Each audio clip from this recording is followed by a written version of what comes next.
The great council chamber sat empty of sound. 300 species had gathered on Verethus Prime, but none spoke. They all watched the human standing at the center platform. Ambassador Kyle Harrison held a single data tablet in his hand. His face showed nothing. No anger. No sadness. Just blank calm. Kyle raised his head and looked across the chamber. His voice came clear and steady through the translation systems. The United Governments of Earth hereby withdraw from the Galactic Council. Effective immediately. All human representatives will return to Sol System. All treaties are void. All agreements are ended. We are going home. The silence broke. Voices erupted from every corner of the massive chamber. The Vrexian commander slammed his clawed hand on his console. The Kelthran ambassador stood up so fast her chair fell backward. 100 different languages mixed into chaos. Kyle waited. He did not raise his voice. He did not argue. When the noise finally died down, he spoke again. Human ships have already begun the return journey. Within 72 hours, no human presence will remain outside Sol System. We thank you for 3 centuries of cooperation. Goodbye. He turned and walked toward the exit. The Kelthran ambassador ran after him. You cannot do this. We have defense agreements, trade contracts, research partnerships. Kyle stopped, but did not turn around. You should have thought about that before. Before what? The ambassador demanded. Kyle looked back at her. For just a moment, something showed in his eyes. Something that made the ambassador step back. You know what you did. All of you know. Then he left. Across the galaxy, humans packed their belongings. On research stations and embassy buildings on mixed-species ships, they prepared to leave. Some moved quickly, others took their time, saying quiet goodbyes to alien friends and colleagues. On the agricultural world of Kelthros 7, Ben Carter stood in his laboratory. 20 years of work surrounded him. Samples from hundreds of alien plant species. Data from thousands of experiments. His research partner, a being called Threx, watched him pack. I do not understand, Threx said. His translation device gave his words a clicking quality. Why this sudden departure? What happened? Ben sealed another crate. He did not look at Threx. We gave you all a chance, multiple chances. You did not take them. Chances for what? To listen, to prepare, to act. Ben finally turned to face his friend. Do you remember 3 years ago, when our survey teams found those energy readings at the rim? Threx tilted his head. The anomalies? Yes. The council decided they were natural phenomena. They were not natural, we told you that. We showed you the data, you voted to ignore it. Ben picked up another box. Do you remember 5 years ago, when Ambassador Grant proposed the Joint Defense Initiative? The council felt it was unnecessary. The galaxy has been at peace for centuries. Exactly. Ben moved toward the door.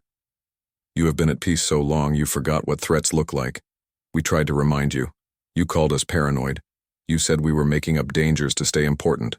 Threx followed him out of the laboratory. So this is punishment? You abandon us because we disagreed with you? Ben stopped walking. He set down his boxes and looked at Threx properly. This is not punishment. This is survival. A storm is coming. We begged you to help us build shelter. You laughed at us, so we are going to build our own shelter and hope we are wrong. But we know we are not wrong. What storm? What danger? You will find out soon enough. Ben picked up his boxes again. I hope you survive it, I really do. You are a good friend, Threx, but friendship does not mean dying alongside fools. The words hit hard. Threx said nothing as Ben walked away. In the merchant hub of Covenant Station, human traders closed their shops. Lisa Monroe, Earth's trade representative, had spent 15 years building relationships with alien businesses. Now she supervised the evacuation of all human personnel and assets. A Vrexian merchant approached her. This is madness. Our partnership made both of us wealthy. Why would you destroy that? Lisa checked her datapad. Your ship, the Broken Wing. was carrying illegal weapons through human space last year. We reported it to your government and the council. They did nothing. You got rich from war profiteering while we tried to maintain peace. The Vrexians' scales darkened. That was business, nothing personal. Everything is personal when lives are at stake. Lisa gestured to her people. Load the last containers. We leave in 2 hours. But the contracts are meaningless if the contract makers are dead. Lisa walked past him. Good luck, merchant. You will need it. In the military sector near the Vrexian border, Captain Ryan Fletcher commanded the human destroyer Defiant. He had spent 5 years patrolling this region. He knew every asteroid, every trade route, every hiding spot pirates used. Now he gave the order to withdraw. His crew obeyed without question. They had seen what he had seen. They knew what was coming. His first officer, Lieutenant Emma Price, stood beside him on the bridge. Sir, the Vrexians are demanding we stay. They say our withdrawal leaves their border exposed. Ryan almost laughed. Their border, as if they own space itself. Tell them we offered to help strengthen their defenses. Tell them we offered to share our warning systems and our tactical data. They refused. They said we were trying to make them dependent on human technology. What should I actually tell them, sir? Tell them nothing. Cut communications and plot course to Sol. The Defiant turned away from the border. Behind them, Vrexian ships watched with growing concern. The humans had been the strongest military force in this sector. Without them, the area became vulnerable. The Vrexians did not know to what. Not yet. Back on Earth, in the government complex in Geneva, Kyle Harrison arrived home. He had not slept in 36 hours. His sister, Admiral Lauren Hayes, waited for him in his office. You look terrible, she said. I feel worse. Kyle dropped into his chair. It is done. We are officially out. Lauren nodded. The last ships will be home within the week. The gate network is shutting down. We will be completely isolated, as planned. Some people think we are making a mistake. They say we should have tried harder to convince them. Kyle closed his eyes. We spent 50 years trying. We showed them proof. We begged them to prepare. They treated us like children afraid of shadows. Maybe they will figure it out on their own. They will not have time. Kyle opened his eyes and looked at his sister. The projections show first contact with the outer colonies within 6 months, full invasion within a year, and we will be ready. We will be alone. Lauren put her hand on her brother's shoulder. We were always alone, Kyle. We just did not want to admit it. The other species are not like us. They do not see the future the way we do. They do not prepare for worst-case scenarios. They got comfortable. And now they will die for it. Maybe. Or maybe they will fight and survive. Either way, it is not our problem anymore. Lauren walked to the window. Our people come first. Always. Kyle wanted to argue. He wanted to say that saving the galaxy was the right thing to do, regardless of whether they appreciated it, but he was tired. So tired. The warning buoys are ready? Yes. Anyone who approaches Sol space will receive 1 warning. After that, our defense systems will respond with force. No second chances. They had their second chances, and their third and fourth chances. Now we protect ourselves.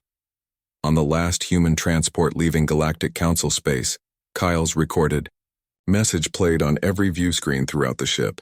We came to the stars hoping to find partners. We found customers. We found politicians. We found species that had forgotten how to sacrifice for the greater good. We offered them our help. They took our trade goods and ignored our warnings. Now we return to Earth, not in anger, not in fear, in preparation, because we know what is coming, and we will be ready when it arrives. To our fellow humans, welcome home. To the galaxy we leave behind, we gave you every chance. What happens next is your responsibility, not ours. The ship crossed into Sol space. Behind it, the last wormhole gate collapsed. The connection between humanity and the rest of the galaxy severed.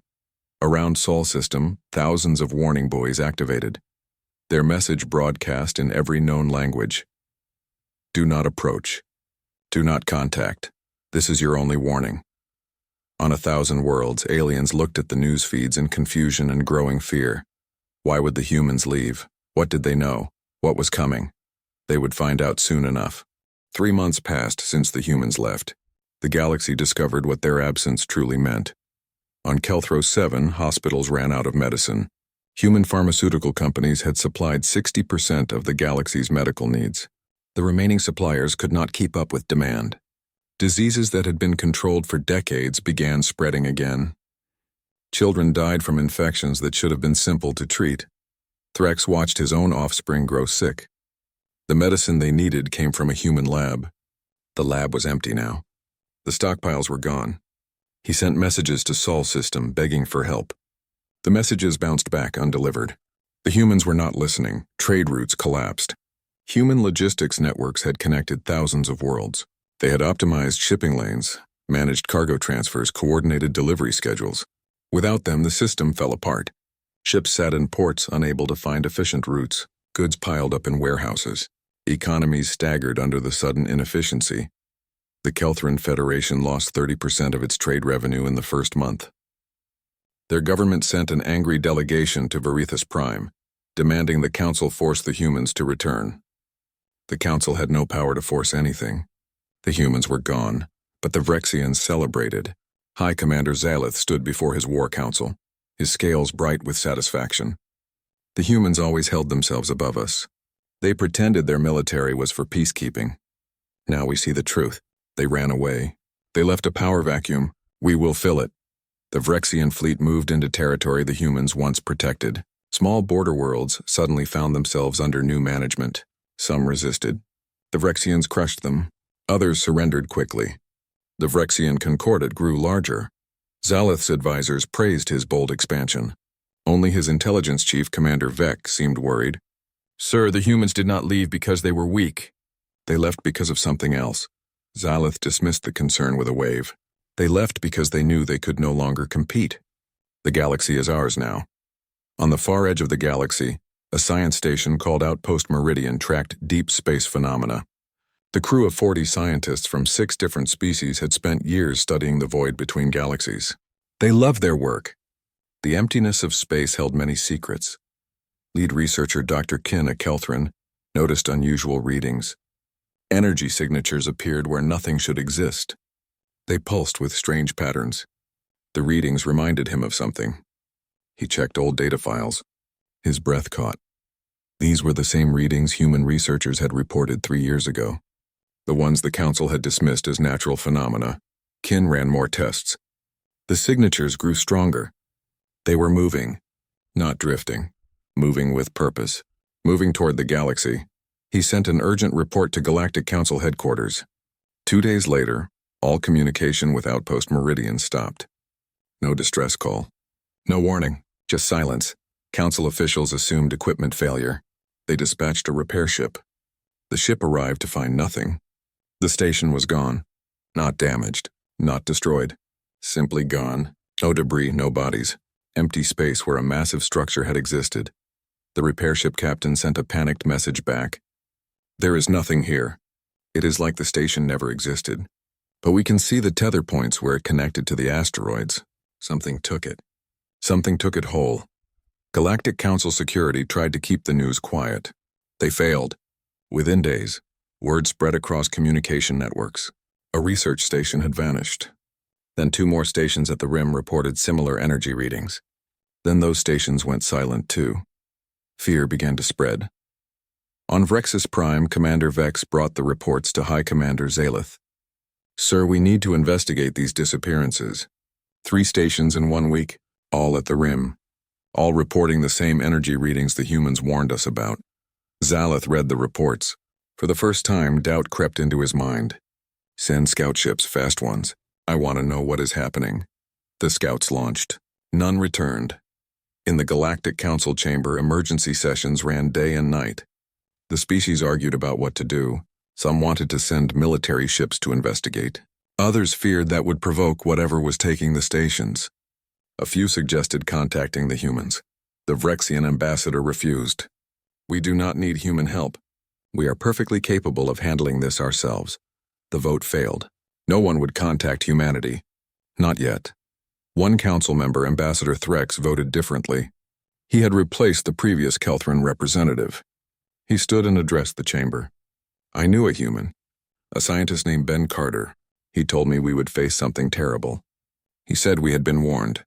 I did not believe him then. I believe him now. We should contact Earth. The other ambassadors shouted him down. The humans abandoned us. They left when we needed them. We will not beg them for help now. Threx sat down defeated. But he made a decision. Officially, he would obey the council. Unofficially, he would try to reach Ben on his own. Back on Earth, Ben Carter worked in a deep underground facility. The laboratory stretched for miles beneath the Rocky Mountains. Thousands of scientists and engineers worked around the clock. They built weapons, not the weapons the galaxy knew. New weapons. Weapons designed for a specific enemy. Ben stood before a massive holographic display showing the galactic rim. Red dots marked where stations had gone silent. His assistant, Dr. Amy Chen, stood beside him. It is starting, Amy said quietly. Just like we predicted. Ahead of schedule, Ben replied. We thought we had another year. Maybe they accelerated because the humans left. Maybe they saw an opportunity. Ben shook his head. They do not think that way. They do not strategize. They consume. The timing is coincidence. Should we warn the council? We already warned them. Multiple times. They did not listen. Ben turned away from the display. How are the defense platforms? 90% complete. The orbital ring will be finished in 6 weeks. Make it 4 weeks. That is impossible. Make it possible. Ben looked at her directly. They are moving faster than we anticipated. We need to be ready. Amy nodded and left to push the engineering teams harder. Ben returned to watching the red dots multiply across the rim. Each dot represented lives lost. Thousands, maybe millions of beings. Part of him wanted to help. Part of him remembered how the council had laughed at his warnings. How they had called human concerns paranoid fantasy. Admiral Lauren Hayes entered the laboratory. She walked directly to Ben. I need your assessment. Will they figure it out in time? No. How long until the invasion reaches core worlds? 6 months. Maybe 8 if they mount a strong defense. Will they mount a strong defense? Ben pulled up tactical data. The Vrexian fleet is the largest military force in the galaxy. If anyone can slow the advance, they can. But they will fail eventually. Why? Because they do not understand what they are fighting. They will use conventional tactics. Those tactics will not work. The enemy adapts, it learns. Every battle makes it stronger. Lauren absorbed this information. And if we help? We lose people. Lots of people. The galaxy survives, maybe. And if we do not help, the galaxy falls. The enemy grows stronger. Eventually, they come for us. We fight them alone with a much more powerful enemy. Lauren was quiet for a long moment. So helping them is actually helping ourselves. Yes, but our people are angry. They feel betrayed. They will not accept sacrifice for species that mocked and dismissed us. Then we need to change their minds. Lauren turned to leave. Keep building the weapons. I will handle the politics. At the boundary of Sol system, a small ship appeared. It was not a warship. It was a diplomatic vessel. On board, Ambassador Threx broadcast a message toward Earth. Ben Carter, if you can hear this, please respond. I am alone. The council does not know I am here. You were right. We were fools. Stations are disappearing at the rim. Something is coming. Something terrible. Please, we need your help. I need your help, not as an ambassador. As a friend. The message played on repeat. For 3 days, Threx waited. His ship drifted at the edge of human space, just beyond the warning buoys. He slept in his seat. He ate emergency rations. He waited. On the 3rd day, a response came. Not from Ben, from Kyle Harrison. Kyle's face appeared on Threx's view screen. His expression was cold. Hard. Nothing like the diplomatic ambassador Threx remembered. You were told not to approach this system. You were warned. Please, I must speak with... You had your chance to listen. Years of chances. We showed you data. We presented evidence. We begged you to prepare. You called us warmongers. You accused us of fabricating threats. You voted to ignore every warning we gave. We were wrong. I admit it. We were wrong. Admitting a mistake does not undo its consequences. Kyle leaned forward. People are dying because of your arrogance. Your people, your friends, your colleagues, and you come here asking us to fix it. Please, we cannot fight this alone. You should have thought about that before voting down our defense initiative, before dismissing our research, before treating human warnings as political manipulation. Kyle's voice grew harder. You made your choice. Now live with it, or die with it. Either way, it is not our problem. The transmission ended. Threx sat in his ship alone in the darkness. Behind him, the galaxy burned. Ahead of him, humanity watched from behind their walls. 6 months after the humans left, the galaxy saw its enemy. The Varric came from the dark space between galaxies. They were not ships in the traditional sense. They were alive. Massive organic vessels that moved through space like predators hunting prey. Each ship was part of a hive mind, connected to millions of others. They thought as one. They acted as one. They consumed as one. The first clear footage came from a doomed cargo ship near the rim. The captain managed to transmit 40 seconds of video before her ship was taken. The galaxy watched in horror. The Varric vessels looked like nothing anyone had seen before. Organic hulls that pulsed with bioluminescence, tentacles that stretched for miles, mouths that opened wide enough to swallow stations whole. They moved through space with impossible speed, propelled by methods no one understood. But the worst part was how they fed. The Varric did not just destroy. They consumed. They broke down matter at the molecular level and absorbed it. Ships, stations, planets. Everything became fuel for the hive. Nothing remained. No debris, no bodies, just empty space. The footage ended with the cargo ship being pulled into one of those massive mouths. The captain's final words, "They are eating us. They are eating everything. Someone stop them. Someone please, static." The Galactic Council finally understood what the humans had been warning about, but understanding came too late. The Varric advance was relentless. They did not negotiate. They did not communicate. They simply moved forward, consuming everything in their path. Within 2 weeks, they had destroyed 50 stations and 20 colony worlds. Millions died. High Commander Zalith of the Vrexian Concordat declared this the moment his species was born for. "We are the greatest military power in the galaxy. These creatures, whatever they are, will learn to fear Vrexian might." He assembled the largest fleet ever gathered, 3,000 warships, millions of soldiers, weapons that could crack planets. The pride of Vrexian engineering and warrior culture, they moved to meet the Varric at a strategic point called the Corvin Nexus. The battle lasted 6 hours. The Vrexians fought with everything they had. Their plasma cannons tore through Varric hulls. Their missiles found targets. For the first hour, it seemed like they might actually win. The Varric ships took damage. Some even retreated. Then the Varric adapted. They learned from each attack.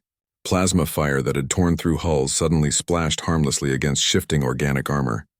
Missiles that had found targets suddenly got intercepted by new defensive measures. The Varric were learning in real time, adjusting their biology to counter every weapon. The Vrexian fleet began to die. Ships vanished into those massive mouths. Others got caught by tentacles and pulled apart. Some tried to retreat, but the Varric were faster. High Commander Zalith watched his fleet dissolve around him. His officers screamed reports. Systems failed. Ships died. Zalith sent a final transmission. It went to every government in the galaxy. His voice was broken, defeated. "We were wrong. The humans were right. These things learn from every engagement. Nothing we have can stop them. Nothing. We are losing not because we are weak, but because we are fighting something that evolves with each moment. Warn everyone. Prepare for extinction. We were fools. The humans were right. The humans were..." The transmission cut off. Zalith's flagship was consumed. The entire Vrexian fleet followed. 3,000 ships all gone. The largest military defeat in galactic history. The council emergency session that followed was chaos. Representatives screamed at each other. Some blamed the Vrexians for attacking without proper planning. Others blamed the council for waiting too long. Everyone was terrified. Ambassador Threx stood and silenced the chamber with a single statement. "We must contact the humans now, immediately. We must beg them for help." The Vrexian ambassador, newly appointed after Zalith's death, surprised everyone by agreeing. "Pride is worthless if we are all dead. Contact Earth." The vote passed unanimously. For the first time, every species agreed on something. They needed humanity. They sent a large delegation, 40 species. Each sent their best diplomats. Survivors from the Vrexian fleet went along to testify about the enemy. The ship was the finest diplomatic vessel the galaxy had, loaded with gifts and peace offerings. The ship arrived at the Sol boundary and broadcast a message. The lead ambassador, a Kelthran named Yorn, spoke clearly. People of Earth, we come in humility and desperation. We were wrong. You warned us. You tried to prepare us. We dismissed you. We mocked you. We were fools. Now our people are dying. The Varric are consuming the galaxy. We beg you, please help us. We will accept any terms. Any conditions, please. The message repeated for 12 hours. No response came from Earth. The diplomatic ship waited. For 3 days they drifted at the boundary, watching their instruments track the Varric advance. More colonies fell. More fleets died. Every hour thousands died. Maybe millions. On the 3rd day, Kyle Harrison's face appeared on their screens. The ambassadors rushed to their viewing stations, desperate for hope. Kyle looked older, tired, but his eyes were hard. You had your chance. Multiple chances. We begged you to prepare. We showed you evidence. You laughed at us. You accused us of fabricating threats. You cut funding to joint research projects. You voted down every defense initiative we proposed. Yorn stepped forward. We know we were wrong. Please, innocent people are dying. Innocent! Kyle's voice cut like ice. Where were these innocent people when we pleaded for help? Where were they when we showed the council proof of the approaching threat? Were they demanding their governments listen to us? Or were they enjoying the peace and comfort of a galaxy that had forgotten how to face danger? The ambassadors had no answer. Kyle continued. You want us to save you. You want human soldiers to die protecting worlds that called us paranoid. You want human resources spent on species that dismissed our warnings as propaganda. You want us to pay in blood for your mistakes. Yes, Yorn said simply. Yes, we do. Because you are better than we are. You prepare for threats we cannot see. You think in ways we do not. You are humanity. You do not let people die even when they have wronged you. That is what makes you special. That is why we need you. For a long moment, Kyle said nothing. Then he spoke quietly. You should have thought about who we are before you ignored us. Face the consequences of your choices. The transmission ended. The diplomatic ship turned around and began the long journey home. Some ambassadors wept. Others sat in silence. They had failed. Inside Sol System, humanity watched the galaxy burn. Commander Greg Walsh stood in a military command center, watching holographic displays of the Varric advance. Around him, officers monitored every detail of the invasion. They tracked Varric movements, analyzed battle data, studied tactical patterns. Greg commanded one of Earth's largest military bases. He was also the loudest voice for continued isolation. He had argued against the diplomatic mission. He had argued that humanity owed the galaxy nothing. They are getting what they deserve, he said to his second officer, Lieutenant Sam Porter. We warned them. They laughed at us. Now they pay the price. Sam watched the displays quietly. Each red zone represented lost territory. Each blink represented a world going dark. How many do you think are dying right now? This second? Does it matter? They are not human. They are alive. They feel pain. They feel fear. They should have felt those things when we showed them the evidence. Maybe then they would have prepared. Greg turned away from the displays. We owe them nothing, but not everyone in humanity agreed. On social networks, debates raged. Some supported isolation. Others demanded intervention. Videos of alien refugees fleeing the Varric advance spread across human networks. Children crying. Families torn apart. Entire civilizations collapsing.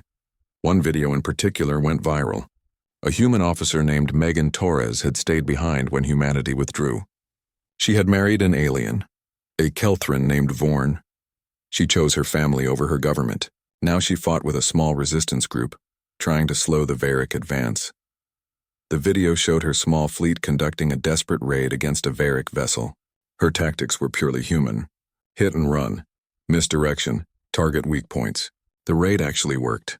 The Varric ship took damage and retreated. Megan's message at the end reached Earth. They made mistakes. They were arrogant. They were blind to danger, but they do not deserve extinction. And we do not deserve to live knowing we could have saved them and chose not to. I am staying. I am fighting, not for governments or councils, for the people dying in the dark. That is what humans do. We help, even when it is hard, especially when it is hard. The video shook humanity's resolve. Debates intensified. Families argued. Friends stopped speaking. The question split society. Should they help or should they watch? In Geneva, Kyle Harrison sat in an emergency cabinet meeting. Every major human government had representatives present. They were voting on intervention. Admiral Lauren Hayes stood before them. Kyle's sister, the strongest voice for isolation. Everyone expected her to argue against helping the galaxy. Instead, she surprised them. My brother Kyle dedicated his life to building bridges between humanity and the galaxy. He believed we could work together, create something better. The galaxy proved him wrong. They rejected partnership. They rejected preparation. They rejected common sense. Part of me wants to let them face the human fleet arrived like a storm of steel and fire. 3,000 warships emerged from wormhole space at strategic points across the combat zone. The galaxy had never seen vessels like these. They did not look like the elegant alien ships with smooth curves and artistic designs. Human ships looked brutal, functional, made for killing. The first engagement happened at the Broken Belt, a mineral-rich region the Veyric were consuming. Admiral Lauren Hayes sent in a strike force of 200 ships led by Captain Ryan Fletcher. His orders were simple: test human weapons against the enemy. Learn what worked. Learn what did not. Ryan commanded from the carrier horizon. Around him, his tactical team monitored every detail. They had spent years preparing for this, years studying the limited data from Veyric encounters. Now they would see if their preparations meant anything. The Veyric vessels appeared on sensors, massive organic shapes that pulsed with life. They moved toward the human fleet without hesitation. The hive mind saw prey. It moved to consume. Ryan gave the order. All ships engage. Deploy quantum missiles. The first wave of human weapons launched. These were not normal missiles. They existed in multiple dimensions at once, making them impossible to intercept with conventional means. The Veyric defensive tentacles reached out to swat them away. The tentacles passed through the missiles like they were ghosts. The missiles hit. Veyric hulls exploded in bursts of biomatter and strange energy.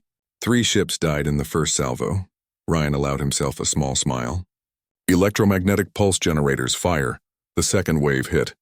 Massive pulses of electromagnetic energy washed over the Veyric vessels. The effect was immediate and devastating. The Veyric ships began drifting, their control systems disrupted. The hive connection broke. Individual ships became confused, unable to coordinate with the swarm. Nanite swarms release. Clouds of microscopic machines launched from human ships. They swarmed over the disabled Veyric vessels like metallic insects. The nanites disassembled organic matter at the molecular level. Within minutes, 3 more Veyric ships dissolved into component atoms. The remaining Veyric vessels retreated. They had never retreated before. They had never needed to. Ryan sent his report to Admiral Hayes. First engagement successful. Enemy took significant casualties. Our losses 0. On the Valiant, Lauren read the report with satisfaction, but she did not celebrate. She knew what came next. The Veyric learned. They adapted. This victory would be the easiest. Every battle after would be harder. She was right. The second engagement happened 2 days later. The Veyric had studied the human tactics. When quantum missiles approached, the Veyric ships phased into a different dimensional state, matching the missiles. They intercepted them successfully. When electromagnetic pulses fired, the Veyric ships had developed organic shielding that dispersed the energy harmlessly. Human ships began taking casualties. The carrier horizon survived, but 50 other vessels did not. 50 ships, 3,000 crew, gone in one battle. Ryan sent a grim report. Enemy has adapted to quantum missiles and EM pulses. Nanites still effective, but Veyric are learning to counter them. We need new tactics. The human fleet regrouped. In war rooms on the Valiant, tactical officers worked around the clock developing new strategies. Dr. Amy Chen, humanity's leading expert on Veyric biology, was brought to the front lines. She studied recovered Veyric tissue samples under military escort. She made a breakthrough. The Veyric coordinate through a biological quantum entanglement network. They share information instantly across vast distances. If we can disrupt that connection, we can fragment the hive mind. How do we disrupt it? Lauren asked. Amy pulled up complex biological diagrams. We built a device called the resonance array. It generates a specific frequency that interferes with their quantum connection. But there is a problem. The device requires living operators. The frequency has to be channeled through biological nervous systems, specifically human nervous systems. Lauren understood immediately. You are saying we need human volunteers to essentially become living transmitters. Yes, and the process is lethal. The operators will die after approximately 30 minutes of exposure. The room went silent. Using weapons that killed your own people, it was the darkest kind of sacrifice. Commander Greg Walsh, the officer who had argued loudest for isolation, was present at the briefing. He stood up. I will volunteer. I will be one of the operators. Everyone turned to look at him. Greg continued, I was wrong. About all of it. I said we should let them die for their mistakes. But watching this war, seeing the casualty reports, hearing the desperate messages from civilians, I realized something. Helping people is not about whether they deserve it. It is about who we are. If we can save them and we do not because we are angry, we become something less than human. I would rather die a human than live as something smaller. Lauren respected his courage. Your service is noted, Commander. We will ask for volunteers. Anyone who chooses this does so knowing the cost. Within 6 hours, they had 200 volunteers. Humans from every ship, every background, every world. They knew they would die. They chose it anyway. The resonance array was deployed at the Battle of Rexus Prime. The Varick had surrounded the Vrexian homeworld, preparing to consume it. 10 billion civilians remained on the surface, unable to evacuate in time. The human fleet arrived as the Varick began their attack. Ryan Fletcher led the assault. His ships formed a protective barrier around the planet, while the resonance array powered up. In a specially built chamber on the horizon, 50 volunteers took their positions. Commander Greg Walsh was among them. They connected to the array through neural interfaces. Amy Chen activated the device. The volunteers screamed. The frequency tore through their nervous systems like fire. But they held on. The signal broadcast across space, hitting the Varick hive mind like a hammer. The effect was immediate. Varick ships lost coordination. They drifted apart, no longer connected. Individual vessels became vulnerable. The human fleet tore into them with everything they had. The Varick swarm that had threatened to consume Vrexus Prime scattered and retreated. But the cost was terrible. The 50 volunteers died. Their nervous systems burned out by the frequency. Commander Greg Walsh's last words were transmitted to the fleet. Worth it. We saved them. We saved billions. That is what humans do.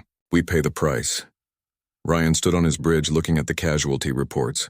50 good people dead. But below them on Vrexus Prime, 10 billion civilians lived. Was it a fair trade? Ryan did not know. But it was necessary. The victory at Vrexus Prime gave the galaxy hope. For the first time, the Varick had been defeated decisively. Refugee fleets changed course, moving toward human-protected zones. Alien governments sent requests for cooperation. The tide was turning, but the Varick learned. They always learned. Within a week, they developed resistance to the resonance frequency. The next time it was deployed, it only worked for 10 minutes instead of 30. The Varick adapted their quantum connection, filtering out the disruptive signal. Dr. Amy Chen worked desperately to modify the frequency. But every modification the humans made, the Varick countered faster. The enemy was learning not just human tactics, but human innovation patterns. They were predicting human responses and preparing counters before the humans could deploy them. The war became brutal. A grinding advance where every sector cost lives. Human casualties mounted. 1,000 ships lost. 10,000 ships lost. 20,000 ships lost. Millions of human soldiers died protecting worlds they had never visited. People who had once dismissed them. On Earth, protests erupted. People demanded the government bring the soldiers home. We warned them. We tried to help. We should not die for their mistakes. The protests grew violent. Government struggled to maintain order. Kyle Harrison addressed Earth in a live broadcast. His face showed the strain of leadership. I understand your anger. I share it. We did warn them. They should have listened. But if we abandon them now, everything our people have died for becomes meaningless. The Varick will not stop. They will come for us. Every battle we fight out there is one we do not have to fight here at home, with our families in danger. Yes, they were fools, but we are human. We finish what we start. The protest continued, but support for the war held. Barely. At the front lines, human ships fought alongside alien vessels. The cooperation was awkward at first. Alien captains had to adjust to human combat doctrines. Human commanders had to learn alien communication styles. But they learned. They adapted. Together, Ambassador Threx fought on the bridge of a Kelthran destroyer, coordinating strikes with human frigates. He had reconnected with Ben Carter, who served as a tactical advisor to the fleet. Their friendship, broken by humanity's departure, slowly rebuilt through shared danger. "I am sorry," Threx said during a brief respite between battles, "for not listening, for dismissing you, for everything." Ben looked tired. He had not slept properly in weeks. "I know. But sorry does not bring back the dead. On either side, no. But maybe fighting together honors them better than anything else could." Ben nodded slowly. "Maybe." The Varric continued adapting. Every human advantage became temporary.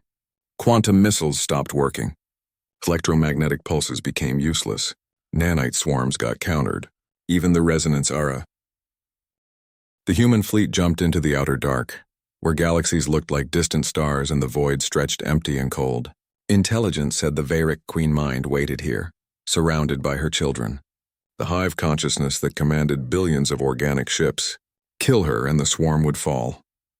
Admiral Lauren Hayes stood on the bridge of the Valiant as the fleet emerged from wormhole space. Sensors immediately lit up with contacts. Thousands of Varric vessels surrounded them. More contacts appeared every second as the hive responded to the intrusion. "Fleet status," Lauren ordered. Her tactical officer reported. 2,800 ships present and accounted for. All systems operational. Enemy contacts estimated at 15,000 and growing. Outnumbered 5-1. The odds were terrible. Lauren had known they would be. Captain Ryan Fletcher's voice came through communication channels. "Horizon Squadron ready. We are right behind you, Admiral." Commander Eric Stone commanded the stealth frigate Ghost, already moving ahead of the main fleet. "Ghost Squadron in position. We will clear a path." Lauren took a breath. This was it. Everything led to this moment. She opened fleet-wide communications. "All ships, this is Hayes. You know the mission. Fight through to the Queen Mine. Do not stop for wounded. Do not stop for damaged ships. Forward momentum is everything. If we hesitate, we die. If we falter, the galaxy dies. So we do not hesitate. We do not falter. Humanity advances, always." The fleet charged forward. The Varric responded instantly. Massive organic vessels moved to intercept. Bioplasma fire erupted across space. Tentacles reached out to grab human ships. The hive mind knew what the humans were trying to do. It would defend the Queen Mind with everything. The Ghost and her sister stealth ships vanished from sensors, using advanced cloaking to slip through the Varric lines. They planted quantum mines along the enemy formation. When the mines detonated, they created gaps in the Varric defense. The main fleet pushed through those gaps, firing constantly. The Valiant led the charge. Her shields absorbed massive damage. Her weapons tore through Varric hulls. Around her, human dreadnoughts formed a spearhead, their combined firepower opening a corridor deeper into enemy territory. But the cost was immediate. Ships died by the dozens. The carrier Destiny exploded when 3 Varric vessels converged on it. The dreadnought Thunder vanished into a Varric mouth consumed whole. Fighter pilots flew suicide runs, ramming their small craft into vital Varric systems. Ryan Fletcher watched his tactical display fill with red marks. Each mark was a destroyed human ship. Thousands of lives. But they were advancing, slowly, painfully buying each meter with blood. "Horizon Squadron, focus fire on that cluster," Ryan ordered. "Clear the path for the Valiant." His ships obeyed. Concentrated fire hammered the Varric formation. Ships broke apart under the assault. The path opened. Behind the military fleet, alien vessels fought alongside humans. The few remaining Vrexian warships, their pride replaced with desperate determination. Kelthran destroyers commanded by officers who had learned from human tactics. Even small civilian ships, armed with whatever weapons they could carry, joined the fight. The galaxy had united, but it might be too late. On a Kelthran destroyer, Ambassador Threx coordinated fire with a human frigate. His crew worked smoothly with their human counterparts now. Months of fighting together had built trust and understanding. When a Varric vessel targeted the frigate, Threx's ship intercepted, taking the hit meant for their ally. The destroyer survived, but barely. Ben Carter, serving as Threx's tactical advisor, watched the battle develop. The Queen Mind is adapting our assault pattern. She is reinforcing weak points before we can exploit them. She is learning in real time. Can we counter it? Not fast enough. We need to overwhelm her processing capacity. Make her deal with too many threats at once. Threx understood. We need a sacrifice play. A distraction. Ben nodded grimly. Yes, and it will cost everything. Meanwhile, Commander Eric Stone piloted the Ghost deep into enemy territory. His small stealth squadron had one job: find the Queen Mind's exact location. Sensors struggled to penetrate the mass of Varick vessels, but Stone was the best pilot in the human fleet. He wove between enemy ships, staying invisible, searching. Then he found it. At the center of the swarm, a vessel unlike any other, massive beyond comprehension. Organic matter stretched for hundreds of kilometers. Bioluminescence pulsed across its surface in complex patterns. The Queen Mind, the heart of the hive. Ghost to Valiant. Target acquired. Transmitting coordinates now. Lauren received the data. The Queen Mind was 50 kilometers deeper into the swarm. 50 kilometers of concentrated Varick vessels. They would never make it. Not all of them. Maybe none of them. She made a decision. All ships execute Phoenix Protocol. Phoenix Protocol. The final desperate tactic. Every damaged ship, every vessel too hurt to continue, would overload their reactors and ram the enemy. Become bombs. Clear the path with their own destruction. Across the fleet, captains acknowledged the order. Some cried. Some prayed. All obeyed. The first wave of damaged ships accelerated toward the Varick lines. Their crews evacuated to escape pods when possible.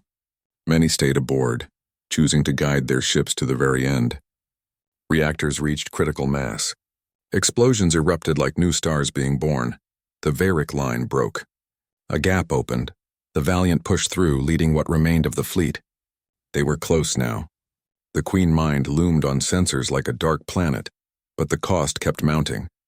More ships died. More lives lost. The fleet that had started at 3,000 vessels was down to 800. Then 600. Then 400. Ryan Fletcher watched the numbers fall. The Horizon had taken critical damage. Life support was failing. Engines were damaged, but they were still fighting.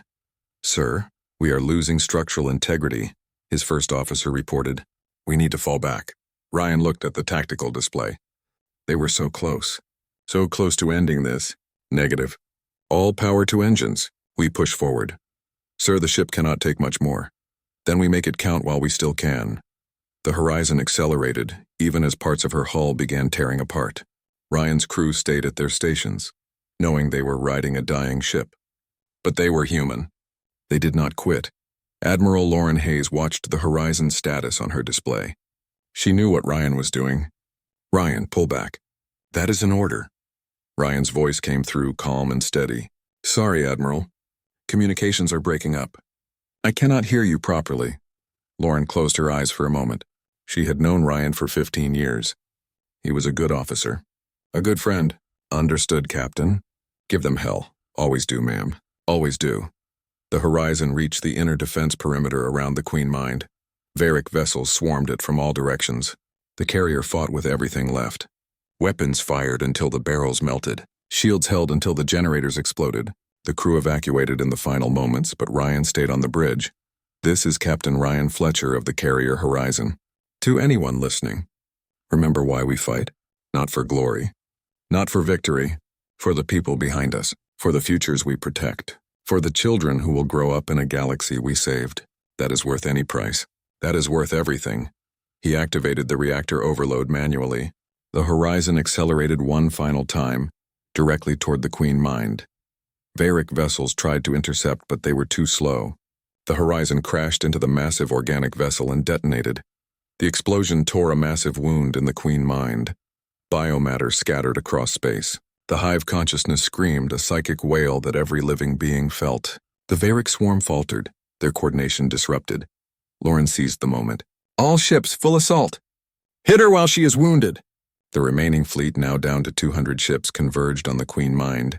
Every weapon fired. Every missile launched. Years of preparation, months of fighting, millions of lives, all focused on this one target. Dr. Amy Chen activated the last resonance array. She had modified it one final time, increasing its power tenfold. But the increased power meant it needed more operators. 100 volunteers connected to the array, knowing none would survive. The frequency hit the Queen mind like a psychic bomb. Her consciousness fragmented, unable to maintain the quantum connection to her swarm. Individual Varric vessels lost coordination. They drifted, confused, as the hive mind that had guided them for eons collapsed. Human and alien ships pressed the attack. The Queen mind thrashed, her massive form convulsing. But she was dying. The coordination she provided dissolved. Without her, the Varric were just animals. Dangerous, but no longer the unstoppable force they had been. The Valiant delivered the final blow. Lauren Hayes personally targeted the main weapon systems. Fire everything. Every gun on the dreadnought fired simultaneously. The concentrated firepower punched through the Queen mind's core. The massive vessel shuddered, then began breaking apart. Pieces of organic matter drifted into space, lifeless. The Queen mind was dead. Across the galaxy, the Varric swarm lost cohesion. Without the central consciousness, individual vessels became confused and directionless. Some attacked anything nearby. Others fled into deep space. The organized invasion collapsed into chaos. The remaining human and alien fleet regrouped around the Valiant. Of the 3,000 ships,